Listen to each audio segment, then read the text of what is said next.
You're tired. Not the tiredness from a hard day's work, from building something with your own hands. This is a different, deeper exhaustion. It's a weariness of the soul. You wake up and the first thing you reach for is the glow of the screen, a quick hit of dopamine to remind you that you exist. You go through the day in a brain fog, with an ambition that feels like an engine that just won't turn over. You have dreams, but you have no fire to chase them. And then, at night, in the silence of your room, you seek relief. You give in to the cycle you know so well. The urge, the search, the fleeting pleasure of a few seconds. And immediately after, what's left? It's not peace. It's not fullness. It's an emptiness, a cold void, a subtle sense of shame, and an exhaustion even deeper than before. You have just voluntarily drained your own life force, and you called it relaxation. You are the modern man, addicted to pleasure and absolutely empty of power. You look around and see the world on fire. You see men building empires, leading movements, commanding respect with a simple glance. And you ask yourself, what do they have that I don't? You try to imitate what you see. You read the self-help books. You learn confidence techniques. You try to be more outgoing, more aggressive. You try to show the world you are powerful, but it's all a farce, and you know it. Because the moment you are alone, your most basic impulse masters you. You believe you are free because you can access any video, any image, at any time. But this isn't your freedom. It is your cell, a comfortable cell, where you are both the prisoner and the jailer. You cannot conquer your self-doubt now. What if I told you that the men who actually built the world, the emperors who ruled continents, the masters who reached enlightenment, the geniuses who changed history knew something that you were brutally programmed to forget? What if I told you they guarded a secret so simple, yet so powerful, that modern society has buried it under mountains of pornography, shame, and disinformation? The secret is this: they did not waste their sexual energy, period. Not for moralism, not out of fear of a punishing God, not for puritanism. They did it for a much more practical, strategic, and lethal reason. They knew that semen is not a waste product. They knew it is your raw material. For these men, pleasure was not the goal. It was the ingredient. It was the raw fire, the coal of the soul. And while the common man throws this coal away to warm himself for a second, the emperor kept it, refined it, and used it to fuel the furnace of his empire. They knew that within this energy resides a creative force, the same force that can create a child, when contained and channeled upward, can generate a work of art, a battle strategy, a magnetic presence that bends the will of others, or the mental clarity to govern a nation. While you trade your power for relief, they transformed lust into presence, desire into authority, sex into sovereignty. This video is not about morals. It is about power. It is about how semen retention, when understood not as abstinence but as alchemy, transforms the common man into a king. Not a king who shouts and gives orders, but the kind of king who enters a room and the entire environment shifts without him saying a single word. The kind of man whose silence weighs more than the speeches of 1,000 men. The kind of man who attracts opportunities, respect, and high-quality connections. Not because he chases them, but because he has become a living magnet. History has forgotten the fire of the masters. The modern world wants you weak, drained, and obedient. They offer you easy pleasure, so you will never discover your real power. In this video, we will tear the veil. We will unearth the forbidden secret of the emperors. We will show you how the same fire that now consumes you in addiction can be the fire that builds your destiny. The choice is yours. Remain a comfortable slave to pleasure, or learn the silent alchemy that transforms a man into a master of himself. If you are ready to stop leaking power and start building it, pay close attention. Your coronation begins now. If you felt the truth behind these words and you're ready to learn the how behind this transformation, Join this movement. Subscribe to the channel and turn on notifications, because this journey of rediscovering real power is just beginning. Before we can reignite the fire, we must understand why your flame is almost out. Before we talk about the power of emperors, we must dissect, with brutal honesty, the weakness of the modern subject. The contrast is what will bring the clarity. You are the heir to millennia of kings, warriors, builders, and philosophers, and yet, you live in a state of chronic exhaustion, anxiety, and a brain fog that has become your constant companion. Why? Let's call it what it is. You are the modern man, addicted to pleasure, empty of power. What defines this man? It's not a lack of opportunity. Never in history have we had so much access to information, to tools, to connections. It's not a lack of comfort. We live in ways ancient emperors couldn't even dream of, with food at our door, infinite entertainment in our palms, and guaranteed shelter. No, what defines the modern man is a tragic paradox. He has everything, except control of himself. He is a passive man. He doesn't create. He consumes. He consumes content in infinite feeds, consumes opinions he didn't form, consumes entertainment that doesn't build him up, and above all, consumes industrial doses of cheap pleasure. His life is not a journey of creation. It's a marathon of consumption. He is a distracted man. His attention span, the most fundamental tool for building anything a business, a relationship, a strong body, has been shattered. He can't read a book for 30 minutes. He can't sit in silence for 5. He can't stay focused on a single task without the mental itch to check his phone. His mind, which should be a sharpened sword, is a maze of notifications and open tabs, and because of this, he is an anxious man. He lives in a state of low-grade alert, overstimulated by inputs but undernourished by purpose. How did we get here? It was not an accident. You are not weak because of a character defect. You are weak by design. You have been caught in a perfect biological trap, a trap that hijacked your motivation system, the dopamine loop. To back this up, understand, dopamine is not the pleasure molecule. It is the motivation molecule. It's what your brain releases to say, "This is important for survival. Do it again." Our ancestors got a hit of dopamine when they found a water source, when they hunted successfully, when they won a battle. These were hard-won rewards that required effort, risk, and focus. The modern man hacked this system, or rather, the system hacked him. We created superstimuli that release an amount of dopamine that reality could never compete with. Industrialized food, with the perfect combination of sugar, salt, and fat, is a social media, with its infinite feed and variable ratio rewards the like. The notification is and pornography. Pornography is the atomic bomb of dopamine. It offers, with zero effort, a reward that hijacks your mating circuit. Infinite sexual novelty, with no risk of rejection, no need for effort, for charisma, for courage. It is a biological hack so potent that your brain, literally, did not evolve to handle it. And what happens when you flood your brain with this cheap, potent dopamine every single day? Your brain, in an attempt to protect itself, begins to shut down. It decreases the number of dopamine receptors.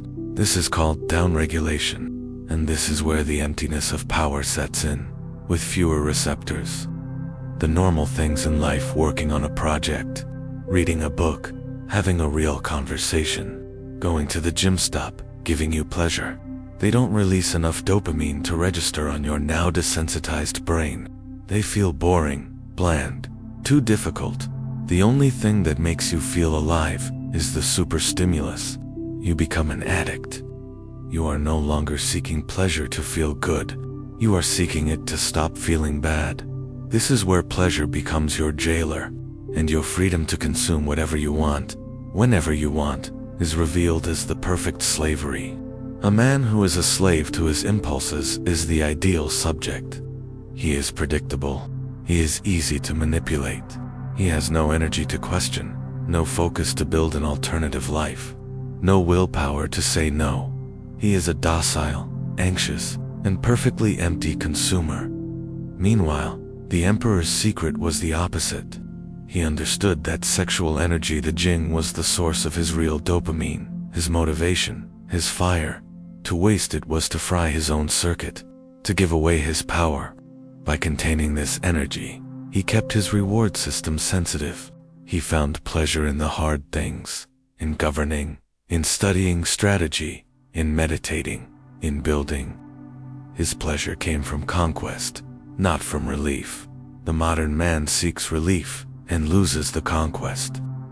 The Emperor sought conquest and, as a result, mastered even his pleasure. You are addicted to pleasure, and that is why you are empty of power. Your life force, your creative energy, is being drained daily to fuel a system that wants you exactly like this, passive, distracted, and impotent. Your liberation will not come from one more pleasure. It will come from the discipline of containing the fire that others waste. That description of the modern man addicted to pleasure and empty of power is harsh, I know, but it only resonates because, on some level, we've all felt that brain fog, that lack of fire. I want to use the strength of this community to bring this to light. Vulnerability can be a powerful tool, so I want to ask you a question, and feel free to answer as honestly as possible, knowing this is a safe space. In what area of your life do you most feel the impact of being empty of power? Is it in the lack of focus for your projects, in your social energy and relationships, or in that feeling of apathy and mental fatigue when you wake up? Your story isn't a confession of weakness. It's an act of recognition, and by sharing, you might discover that you are not alone in this fight. If the modern man is sick, it is because he has forgotten the oldest medicine. If he is empty of power, it is because he was taught to desecrate the exact source from which power emanates. Your exhaustion is not a symptom of overwork. It is a symptom of chronic waste. To find the cure, we cannot look to another app or a new productivity hack. We must look back, long before the screens, the algorithms, and the on-demand pornography. We must rediscover the ancient and sacred view of sexual energy. What I am about to tell you goes against everything modern society has taught you. For the ancients, for the builders of civilizations, sex was not a hobby. It was metaphysics. It was not stress relief. It was a ritual of power in the silent temples of imperial China. The Taoist masters did not see semen as a disposable biological fluid. They called it Jing. Jing was considered one of the 3 jewels of life. It was your vital essence. Think of Jing as the wax of a candle. You are born with a finite amount of this wax. It is your ancestral inheritance, your primordial battery. This essence doesn't just govern your libido. It governs your vitality, your longevity, the strength of your bones, the clarity of your mind, and most importantly, your willpower. For them, every ejaculation was, literally, burning your wax. To waste Jing was not just getting off. It was aging faster. It was diluting your life force. It was, voluntarily, giving up your power of manifestation in the world. This is why the Taoist emperors, men who had access to harems with hundreds of concubines, practiced coitus reservatus sex without ejaculation. They weren't Puritans. They were power strategists. They cultivated pleasure. They used arousal, but they retained the essence. They understood that pleasure was the fire, but the essence was the fuel. And a wise king does not burn all his fuel at once. On the other side of the world, in the temples of ancient India, the yogis and tantric masters had a different view, but one that reached the same conclusion. They saw this sexual energy as Kundalini. Kundalini was described as a serpent of fire, a cosmic power dormant at the base of the spine, exactly where your sexual drive resides. For them, the purpose of spiritual life was not to repress this fire, but to awaken it, and, most importantly, to make it rise. The path of Kundalini was an upward path, up the spine, activating each energy center chakra until it reached the crown of the head, resulting in enlightenment, genius, and divine power. But there was a clear warning. This energy, this fire, is a double-edged sword. It is the most potent force in the universe. It is the force of creation. If you master it and channel it upward, it turns you into a god. But if it masters you, if you waste it unconsciously and without control, it destroys you. It keeps you trapped in your lowest instincts, a slave to desire, a hungry animal. This leads us to the tragic pattern written in blood across the pages of history. The fall of great men by ungoverned desire. History is not a chronicle of armies. It is a chronicle of men and their wills. And the most legendary men, more often than not, did not fall to external enemies. They rotted from the inside out. They were consumed by the very fire they did not know how to control. Look at the biblical legend of Samson, the strongest man who ever lived, an invincible warrior whose strength was a divine gift, tied to a vow of discipline not cutting his hair. He was not defeated by a Philistine army. He was defeated in a bed. His ungoverned desire for Delilah caused him to break his discipline, reveal the secret of his strength, and as a result, he lost everything. He lost his power, he lost his eyes, his vision, and he died a slave. It is the perfect metaphor. Ungoverned desire blinds you and enslaves you. Look at King Solomon, whom we've mentioned, the wisest man on earth. His kingdom was the height of glory. And how did he fall? Not from a failed war strategy. He fell from excess. 1,000 women, 1,000 distractions. His insatiable desire for pleasure and alliances caused him to dilute his focus, his wisdom, and his spiritual connection. The man who built the temple for the one God ended his days allowing altars for pagan gods to please his lovers. He wasn't destroyed. He dissolved in pleasure. What does this teach us? That the most dangerous enemies are not the ones marching against you with swords. The most dangerous enemy is the one you feed inside yourself. This is not a condemnation of women or of sex. It is a warning about the absolute power of desire when it is not governed by will. The modern man looks at this and learns nothing. He trades his strength, his vision, and his wisdom, not for 1,000 women, but for 1,000 pixelated videos on a screen. The mechanism of the fall is the same. It just became cheaper and more accessible. The same energy that brought down Samson and Solomon is the energy that the Taoist emperors and tantric masters used to build their empires and enlighten their minds. The energy is the same. The difference is in the dominion. The choice, therefore, is yours. Will you be a Samson, a slave to the fire, blind and grinding grain for your enemies? Or will you be the emperor, the master of the fire, using it to forge your destiny and illuminate your kingdom? You understand the choice.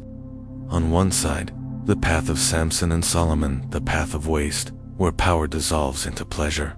On the other, the path of the emperor and the master, the path of containment, where pleasure is transformed into power. But how, exactly, is this power wielded in the real world?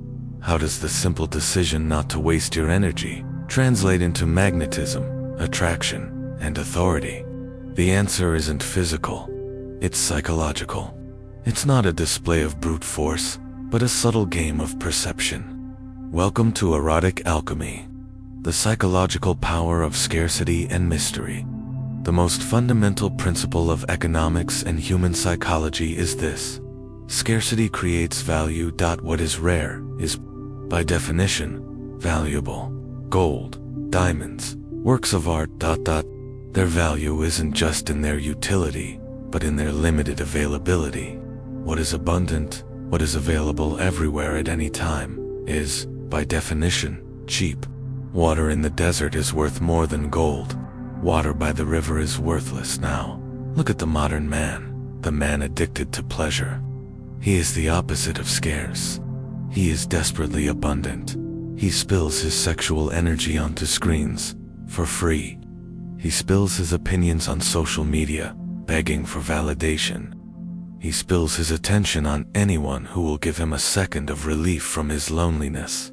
He is always available, always online, always ready. He is water by the river, and because of this, his perceived value is zero. The emperor, the master of erotic alchemy, understood this perfectly. He operated under the law of scarcity. Think of the accounts of Taoist emperors, as described in ancient texts. He was surrounded by opportunities for pleasure, but he consciously chose not to go all the way. He would engage, he would be present, but he retained his essence. What did this create? It created tension. It created mystery. To the people around him, he became an enigma. He has all this power, all this opportunity, and yet he controls himself. What is more important to him than this immediate pleasure? This act of self-control sent a devastating psychological message. I don't need this. And the moment you demonstrate that you don't need something, be it a woman's approval, a colleague's validation, or the relief of an orgasm, that thing begins, desperately, to need you. The man who retains his energy becomes psychologically scarce. He is no longer for sale. He is no longer a cheap, abundant product. He becomes the diamond. This is where the mystery is forged. The modern man is a boring, open book. You look at his Instagram and you know what he ate, what he thinks, where he went. There is nothing to discover. The man who practices retention, on the other hand, becomes a closed book. He is calm, he is observant. He doesn't speak unless he has something to say. He doesn't react emotionally to every provocation. He doesn't share every thought. Why? Because he is full of his own energy. He doesn't have the anxious leak of the modern man, the need to spill himself onto the world to prove he exists. This silence, this self-sufficiency, is magnetically maddening. People lean in. They project onto him power, wisdom, depth. They try to decode him. They want to know, what is he thinking? What does he want? Why is he so ... calm? He commands the room not by what he does, but by what he doesn't do. This isn't a passive game. It's a psychological guerrilla strategy. As Carl Jung described, it is the sublimation of the libido. You take the raw energy that 99% of men waste on lust and you channel it upward. In the real world, how does this work? In relationships, the scarce man doesn't text 24/7. He doesn't love bomb when he is with you. He is fully present because his mind is clear. But when he is not, he is focused on his mission. His attention is a prize, not a given. This creates attraction and respect instead of boredom and complacency. In your career, the man who retains doesn't get involved in office gossip. He doesn't waste time in useless meetings. He doesn't react angrily to an email. He channels his sexual fire into disciplined light. He solves the problem while others are busy debating it. His calm in the chaos is seen as authority. His energy is for building, not reacting. The risk, as the ancient texts warn, is the diversion. If you retain, but have no purpose a channel, as we mentioned, the energy overflows and turns to chaos, aggression, anxiety, obsessive thoughts. But the man who builds the channels, his gym, his business, his art, his studies, and directs this river of fire into them, becomes a force of nature. Modern science is only just beginning to understand this. The dopamine regulation, the hormonal balance, the cognitive clarity, all of this is the physiological result. But the emperors already knew the psychological result. By guarding your fire, you become rare, and in a world that clamors for your brilliance, the rare becomes king. You no longer attract, you orbit. People begin to revolve around you, not for what you tell them, but for the enigma you represent. If this knowledge about the psychological power of retention and the true meaning of erotic alchemy is making sense to you, hit the like button. It's a silent signal that you recognize the depth of what we're exploring here. But make no mistake, The scarcity and mystery you project to the world are not a trick. They aren't a mask you put on in the morning. It would be useless to pretend to be a king while inside you are still a slave. That magnetism, that silent authority, is not an act. It is a consequence. It is the inevitable consequence of you actually doing something far more important with your energy. You are not faking scarcity. You are scarce. Your attention and your energy are no longer available to anyone at any time because they are being invested in your life's work. This is where we leave the theory of power and enter the practice of greatness. This is where we understand the sublimation of libido into purpose, focus, and creation. As we mentioned, Carl Jung described this process. But what is it? In practical terms, sublimation is redirection. It is the act of taking the rawest, most primal, most chaotic energy you possess, your sexual drive, and instead of releasing it downward, seeking relief, you channel it upward, seeking creation. This is where the path divides. This is where we understand the difference between power and chaos, because sexual energy is fire. It is the fire of life, and fire has two natures. It can cook your food and heat your home, or it can burn your home to the ground. The man who decides to practice retention, but has no purpose, no channel for this fire, is just holding a lit match inside a powder keg. He is on the path of chaos.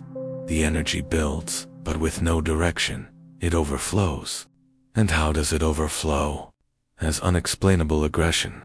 You become irritable, impatient, reactive, or it overflows as anxiety, a restlessness that won't let you sit still, a feeling that you're going to explode.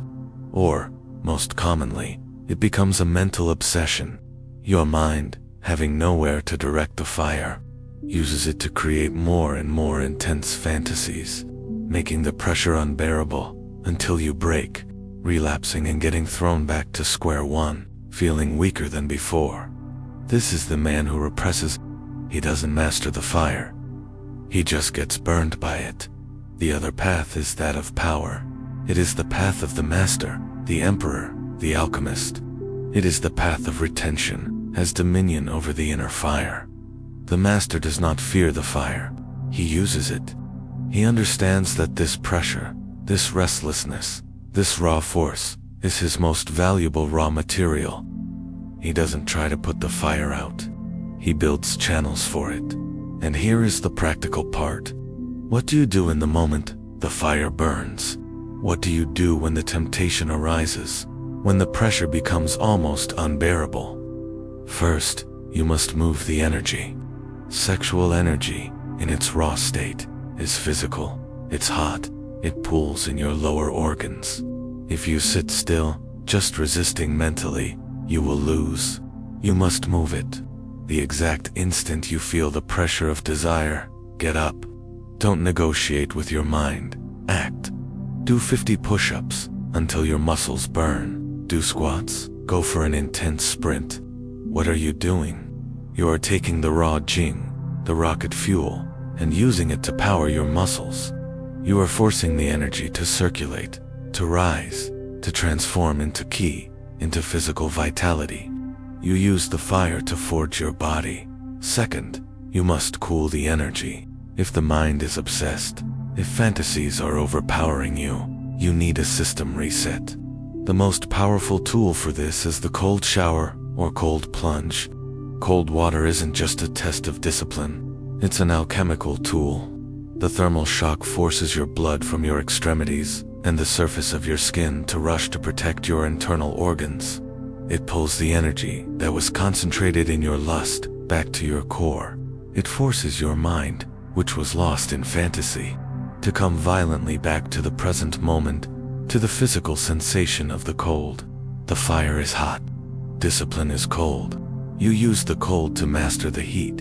And third, the most important step, you must direct the energy. Moving and cooling are defensive tactics.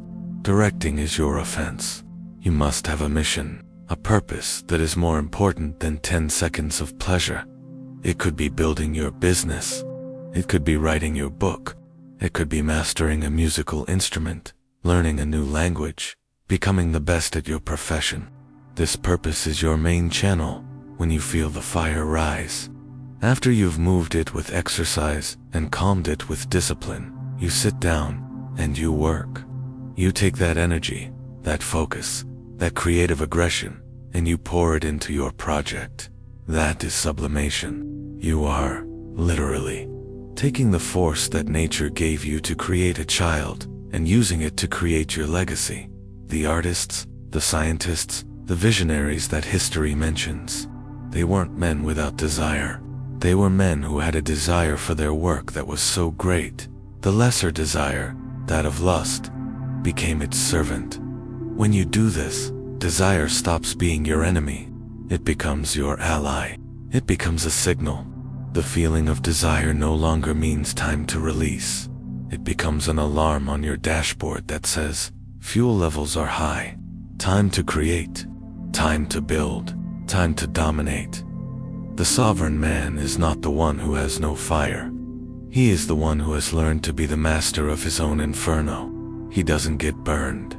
He gets illuminated. When you stop fighting your inner fire and start using it as fuel, when you apply the tools of alchemy, day after day, not as a trick, but as a sacred practice, something profound changes. Discipline stops being a prison and becomes your liberation. Self-control stops being a burden and becomes your greatest source of power. The battle for survival against your own impulses gives way to the peaceful government of your kingdom. It is here that the final veil is torn. The emperor, who seemed like a distant historical figure, is revealed as a living possibility within you. This is the destiny of every man who chooses this path. The awakening of the sovereign man through self-mastery. What is a sovereign man? He is not a man who rules others. He is not a tyrant who imposes his will on the world. The true sovereign is the one who has achieved the most difficult and most important conquest of all, absolute dominion over himself. Think of the modern man we described at the beginning. He is a slave. He is a slave to his phone, a slave to the algorithm, a slave to the next meal, a slave to the opinions of others, and above all, a slave to his next orgasm. He does not own his time, his attention, or his energy. He is a puppet whose strings are pulled by forces he doesn't even perceive. He is reaction. The sovereign man is the opposite. He is action. He is cause, not effect. He is the owner of his own mind. He can look at desire, at anger, at fear, and instead of being hijacked by them, he observes them with the calm of a king looking at his noisy subjects, and then decides what to do. His desires are no longer his masters. They are his servants, or at best, his messengers. It is here that you discover what true freedom is. Modern society sold you a childish freedom, the freedom to do whatever your impulse commands. But that is just the deepest slavery, disguised as independence. True freedom, sovereign freedom, is the freedom not to be forced to do what your impulses command. It is the freedom to choose your actions based on your highest values, on your purpose, and not on your lowest appetites. Self-mastery is the act of sitting on the throne of your own kingdom. Let's recap the journey we took in this video. The map we unearthed. We began in the darkness, diagnosing the sickness of the modern man, addicted to pleasure, but empty of power, a passive, drained, and unhappy consumer, trapped in a cheap dopamine loop. Then, we traveled back in time and rediscovered the forbidden secret of the emperors, the ancient, sacred view of sexual energy. We learned about DJing, the finite vital essence, and Kundalini, the dormant spiritual fire. We understood that semen is not waste. It is the raw material of power.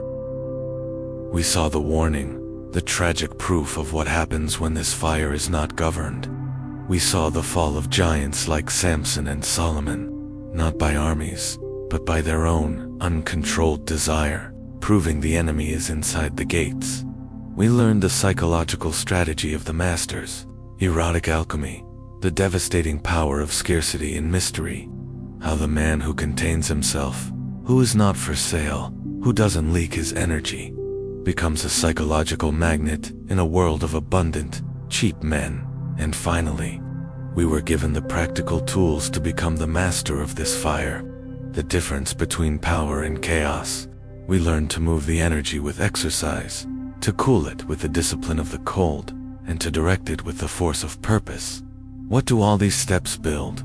They build the king. The life of the sovereign man is different. The external world doesn't change, but the way he perceives and interacts with it is totally transformed.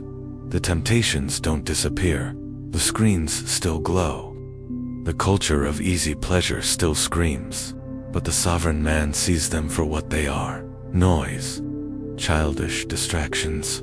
What was once an irresistible temptation is now viewed with indifference, or even a slight compassion for those who are still trapped.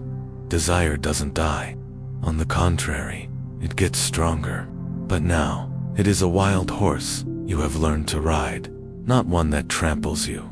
You can choose to transmute that energy into your work, creating with a focus the common man will never know. Or you can choose to share it, not in an act of need and relief, but in a conscious act of love and communion. The choice is yours. You have reclaimed the power to choose. This is the prize. Self-mastery, that peace of knowing that no matter how chaotic the world becomes, your center is secure. Your internal throne is occupied by you. You no longer need the world to validate you, because you have validated yourself in the silent battle that no one else saw. You no longer need anyone to give you power, because you have stopped giving yours away. Thank you for dedicating your most valuable asset, your attention, to this message. Thank you for watching until the end. The journey to sovereignty begins with a single decree. I want to invite you to seal that decision right now. Use the comments field below and write one single phrase. I choose self-mastery, not for me, but for you. Make this your declaration of independence. But know this, while this battle is yours, you do not have to march alone. There is a silent army of men just like you, awakening to this truth. Subscribe to the Neuro Alchemy channel and turn on notifications to join our community. Here, we don't offer easy shortcuts. We offer the map to your throne. Your reconstruction is just beginning. I'll see you in the next video.